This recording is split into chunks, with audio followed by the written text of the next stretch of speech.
শাকিব খানের বিয়ে করা বউ অপু বিশ্বাস ব্যাপারটা অনেকটাই আঁচ করতে পেরেছিলেন শবনম বুবলি। এমনকি আমাদের মতো অনেক বিনোদন সাংবাদিক ওনাকে বোঝানোর চেষ্টা করেছেন ব্যাপারটা। তারপরও শবনম বুবলি বারবার অপু বিশ্বাস আর শাকিব খানের মাঝে বাধা হয়ে দাঁড়ান বলে দাবি অনেক বিনোদন কর্মীদের। শাকিব খান যে অপু বিশ্বাসের লিগাল স্বামী একথা বুঝেও না বোঝার ভান করেন বুবলি।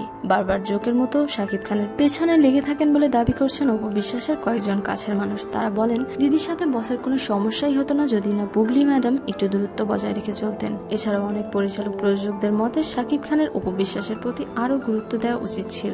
বলিউডের অক্ষয়, শাহরুখ, আমির, সাইফ এরাও তো বিবাহিত, তাই বলে এভাবে লুকিয়ে রাখা কি ঠিক? তার উপর একটা ছেলে আছে, এটাকে কোনোভাবেই ন্যায় বলা যায় না। এদিকে কয়েকটি সূত্র থেকে জানা যায় এর আগেও নাকি অপু বিশ্বাস গর্ভধারণ করেছিলেন, পরে তিনি সন্তান ফেলে দেওয়ার সিদ্ধান্ত নেন। যদিও এই খবর পুরোই ভিত্তিহীন বলে জানা যায় কয়েকটি নির্ভরযোগ্য সোর্স থেকে। তবে যাই হোক, বুবলির উচিত হবে না অভিনয়ের দোহাই দিয়ে একটি সংসার ভাঙা বা একটি ফুটফুটে সন্তানের ভবিষ্যৎ নষ্ট করা। প্রিয় দর্শক, এসব বিষয় নিয়ে আপনাদের যে কোনো মতামত শেয়ার করুন আমাদের সাথে। শোবিজের আরো নিত্য নতুন খবর জানতে আমাদের সাবস্ক্রাইব করুন, লাইক দিন এবং কমেন্ট করতে ভুলবেন না।